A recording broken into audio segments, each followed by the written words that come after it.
안녕하세요, 롱장입니다. 잘들 지내시죠? 저는 잘 지내지 못하는 것 같아요. 왜 그러냐면 지금 정규기간이잖아요.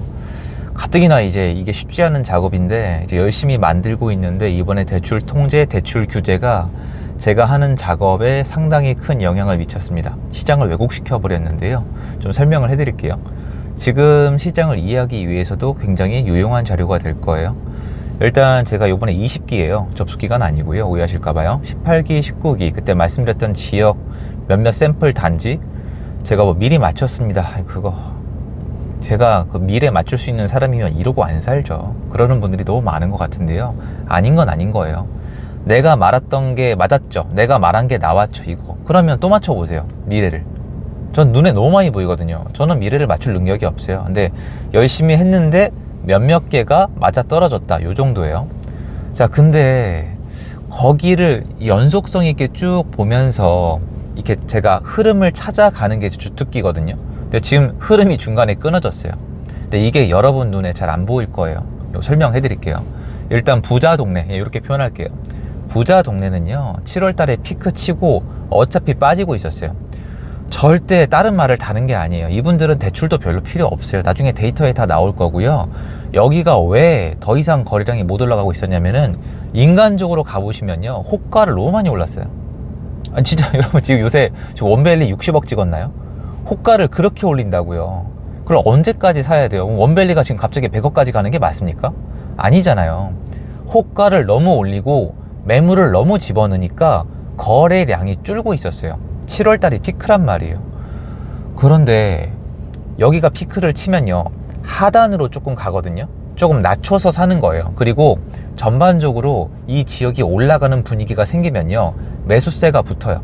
그러니까 내가 한 내년쯤에 집을 살 건데, 이 지역, 예를 들어서 성동구에 내가 집을 사고 싶어요. 근데 성수동만 올라가다가 왕십리까지 올라가게 되면은 안 되겠다, 미리 사자, 이게 진짜 있어요. 근데 어차피 다주택자 투자자는 없어요. 실수요자예요. 지금 정부는 도대체 왜 그런지 모르겠는데, 지금 정부한테 어차피 기대하는 게 없어요. 저는 이 현상이 가면은 상급지에서부터 이 흐름이 좀 퍼져요. 여러분, 그래서 노도강까지 왔단 말이에요. 동대문구, 성북구, 노도강, 의정부 일부 지역, 심지어 남양주 구리에도 여러분이 매매가만 보셔서 그렇지 이 흐름이 있었어요. 근데 갑자기 대출을, 규제를, 이거 규제한 것도 아니고요, 그러니까 이번 정권 스타일인지 모르겠는데 일시적으로 시스템을 파괴를 시켜요. 작동을. 그러니까 차를 망가뜨려 버리는 거예요. 순간적으로 차를 못 몰잖아요. 망가지면 불안해서. 딱 그 상태를 만들어 버렸는데, 다시 말씀드리지만 부자 동네는 애시당초 필요가 없어요. 대출 같은 게. 부자 동네는 거래량이 원래 줄었었고 가격이 올라가고 있었거든요. 호가는 올라갔는데 안 따라가면서 거래는 빠졌지만 그래도 소수분들이 사면서 가격은 올라가고 있었는데, 그 현상 지금 그대로예요. 그러니까 지금 가격의 변동을 보면은 상단에 있는 지역은 상승폭이 약간 줄어든 거지 상승을 하고 있어요. 그런데 전반적인 평균은 대부분의 아파트를 좀 넣고 만들어야 되잖아요. KB 같은 데가. 그러면 중급지랑 중하급지는 지금 대출이 막히면서 스탑이 돼버린 거예요. 문제는 매도인들은 벙져서 그냥 보고 있어요. 호가를 낮추는 지역은 되게 소수예요. 근데 매수인들이 이게 제일 마음이 안 좋아요. 사기 싫으신 게 아니에요. 못 사고 있어요. 계약금 날리신 분도 계세요. 하여튼 진짜 국민들만 그냥 죽어나가는 겁니다. 그런 상태로 거래량이 여기서 주로 빠진 거예요. 실제로 자연적으로 따졌을 때 상급지는 원래 줄고 있었고 밑에 중급지, 중하급지 거래량이 늘고 있었는데 요거를 끊어먹은 거예요. 서민은 집을 사지 말라는 거거든요. 그래서 요 지역이 지금 스탑이 됐어요. 근데 제가 요 흐름을 보는 걸 좋아하잖아요. 근데 가다가 딱 끊긴 거예요. 그러니까 19기 지역이랑 20기 지역이랑 원래 분명히 흐름이 있어야 되는데 이렇게 가다가 멈춘 거예요. 그러니까 이게 제가 원래 보고 다니던 이 스텝이 약간 꼬이는 느낌? 흐름이 느려진 거죠. 그러다 보니까 이게 굉장히 좀 답답하고 스트레스를 받게 되더라고요. 그러면 많은 분들이 이렇게 생각을 하세요. 그럼 아무튼 시장 잡은 거 아니에요? 요게 그렇지가 않고요. 제가 이제 또 보고 다니는 게 있잖아요. 지금 며칠 전까지는 시장에 가해진 타격을 말씀드렸고, 지금 갑자기 어떻게 되고 있냐면요, 전월세 수요가 더 들어오고 있어요. 왜냐면 전월세는 어차피 수요가 올라가고 있었거든요. 그런데 전월세로 고민하다가 매매도 고민하다가 아무래도 이게 뭔가 시장이 느려지고 이상해지면은 이 안에서도 전월세로 돌아서는 분이 약간은 있나 봐요. 저는 그런 분들을 지금 직접 체크하지 못했는데 이번에 대출 통제 때문에 매매할 분이 전월세로 가는 건 못 봤는데 지금 전반적으로 전월세 수요가 약간 더 들어가는 느낌이 들어요. 그래서 아마 조만간 기사들은 전월세 상승이 나오지 않을까. 걱정하지 마십시오. 또 정부가 그냥 틀어막으면 되지 않겠습니까? 시스템을 파괴하든 말든 전부 다 파괴한 다음에 마지막 정말 저는 정말 권력이 좋긴 좋은 것 같아요. 마지막에 한마디만 하면 돼요. 너네의 자유에 맡기겠다. 진짜 멋있는 것 같아요. 죄송해요. 웃어서 정말 죄송한데 부럽기도 하고 너무 기가 차서 일을 저런 식으로 처리하고 책임지지 않으면서 그냥 너네 자율에 맡기겠다고 하면 끝나는 거구나. 그러니까 부하 직원이나 하도급 기관한테 꼽을 있는 대로 주고 갈굴 대로 갈군 다음에 진짜 씩씩거리면서 눈을 부라리면서 근데 마음대로 하세요. 이거잖아요. 이거예요. 내가 시킨 일에 대해서 너네가 어떻게 하는지 지켜는 보겠지만 앞으로 일에 대한 책임은 내가 지지 않고 너네가 지게 하겠다. 전형적인 티피컬한 탁상행전. 진짜 관치금융. 고위직의 어떤 그 권위. 부럽더라고요. 욕하셔도 어쩔 수 없어요. 부러워요. 왜냐면 저는 그렇게 살 수가 없거든요. 얼마나 좋아요. 이 와중에 시장 안에서 사람들이 매매가 느려졌잖아요. 지금 이번에 거래량을 죽이면 안 돼요. 진짜로. 그러니까 못 올라가서 싫어요가 아니라 거래량을 줄이면요 전월세로 더 가요. 전월세로 더 가면은 둔촌주공 입주 데미지가 줄어요. 정부가 만약에 둔촌주공 입주 기간에 시장을 잡아서 흐름을 바꾸고 싶으면은 전월세를 완전히 납작 눌러놔야 되거든요. 그러면 어떻게 해야 되냐면 전월세에 저는 대출을 틀어 막을 때 무슨 생각이 있는 줄 알았거든요. 근데 그게 아닌 거예요. 그러면 월세로 더 가거든요. 근데 월세가 지금 월세 물량 공급량이 되게 부족해요. 데이터에도 나오고 현장에도 나오거든요. 그럼 사람들이 월세에 있는 건 다 소화시키고 전세로 전향이 되고 있어요. 근데 매매에서 또 전세로 넘겨버리시면 전세 수요가 몰리잖아요. 그럼 둔촌주공 입주 기간에 전세로 수요가 몰리면서 데미지가 하향화된다니까요. 진짜로.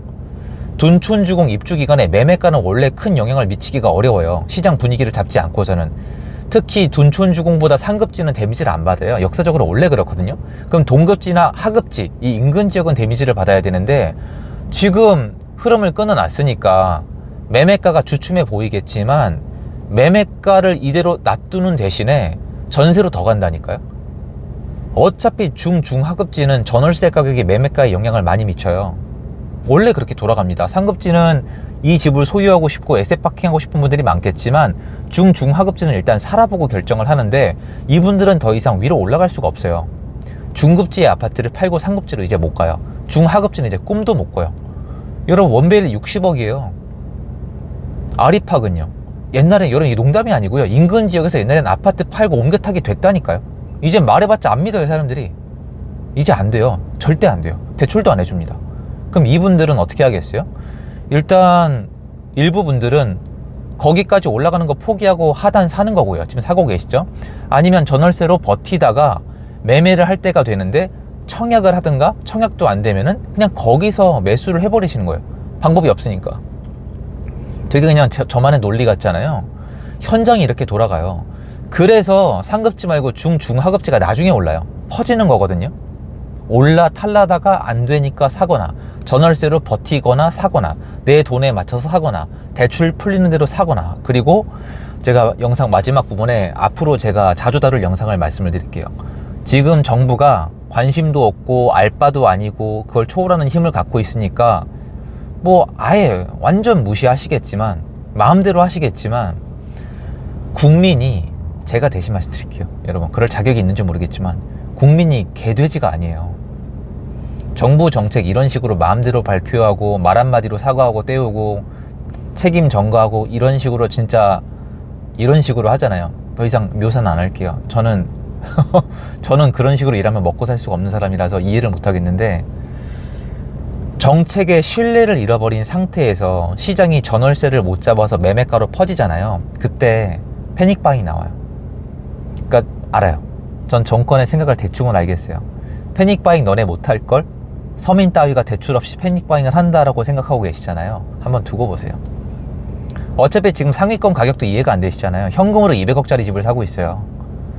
돈 어디서든 가져와요. 여러분들은 모르시겠지만 그 높으신 분들은 모르시겠지만 월세 내다가 인생이 끝난다는 건 공포입니다. 여러분 그러고 싶어요? 난 싫어요. 여러분 가족이랑 같이 월세살이 하다가 인생 끝내고 싶어요? 아니잖아요. 그러라는 뜻이 아니에요, 여러분. 절대로. 그러면 집을 사고 싶거나 최소한 전세로 가서 비용을 최소화시키고 싶은데 전세 자금 대출도 건넨다면서요. 불안해서 어떻게 들어가요? 그리고 전세 사기 또 이슈화 시켰잖아요. 그럼 무섭죠? 그럼 뭐밖에 안 남아요? 청약. 신규 공급이 있어야 청약을 할 거 아니에요. 사전 청약도 약속을 안 지키고 있는 마당에 아무도 사고 안 하고, 그럼 어떻게 하라는 거예요? 구축을 살 수밖에 없어요. 있는 돈 없는 돈 긁어 모아서. 안 할 것 같죠? 그럼 여러분이 댓글에 달아주세요. 그럼 어떻게 하라고요? 어떻게 할까요? 텐트 치고 살까요? 글램핑 할까요? 월세 폭등 중이에요. 지금 아무도 관심이 없을 뿐이고요. 여러분이 제발 현장에 나가서 전화 한 통만 해보세요. 지금 월세가 제정신인가 이게. 그 좋아하는 OECD 국가 따라가고 있어요. 전세는요. 전세 계속 올라가고 있어요. 이제부터 본격적으로 오를 거예요. 둔촌 주공 입주 기간이 마지막이에요. 전세는 제대로 올라갈 거예요. 전세자금 대출 막는다고요? 그럼 월세로 가야죠. 월세 못 간다니까요. 그럼 전세, 그것도 안 되잖아요. 그럼 매매 남아요. 셋 중에 하나는 틈을 열어놔야 돼요. 문재인 정권, 박근혜 정권, 이명박 정권, 셋 다 빠져나갈 틈은 만들어놨어요. 지금 빠져나갈 틈이 어디 있어요? 시장 붕괴, 경제 붕괴, 이거밖에 없어요. 무섭네요. 못할 것 같지가 않아가지고. 정말 이런 식의 시장 개입은 정책 신뢰도 근데 한국 국민 정서가 이 정도의 신뢰를 잃지 않으려나요? 그건 제가 모를 수도 있겠네요. 정치를 안 하니까. 대단합니다. 예, 한국 정말 위대한 나라예요. 대단합니다, 진짜. 우리 국민들, 서민들은 좀만 못하면 굶어 죽고 빚쟁이 되거나 파산하게 생겼는데, 회사 가서 상사 눈치 보면서 쩔쩔 매면서 실수 한번 하면 야근하면서 심할서 쓰고 상사 눈치 보면서 주말 근무까지 하는 분들도 많고, 젊은 분들은 지금 돈이 없어서 쓸 돈도 없고 연애도 안 하는데 그냥 부럽습니다. 네.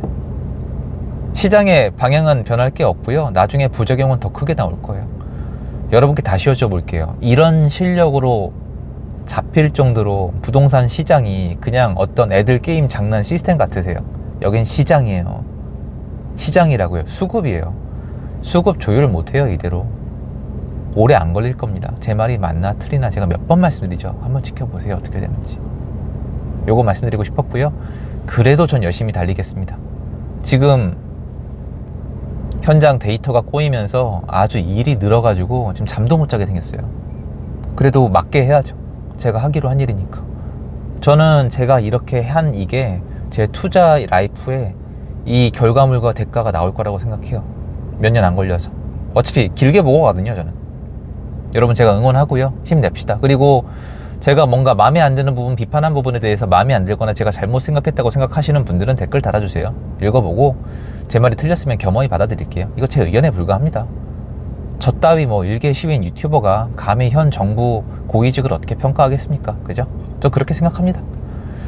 영상 여기까지고요. 힘냅시다. 진짜 각자 도생입니다, 여러분. 진짜 거짓골 됩니다. 정신 차리십시다. 저희 시청자 여러분, 진짜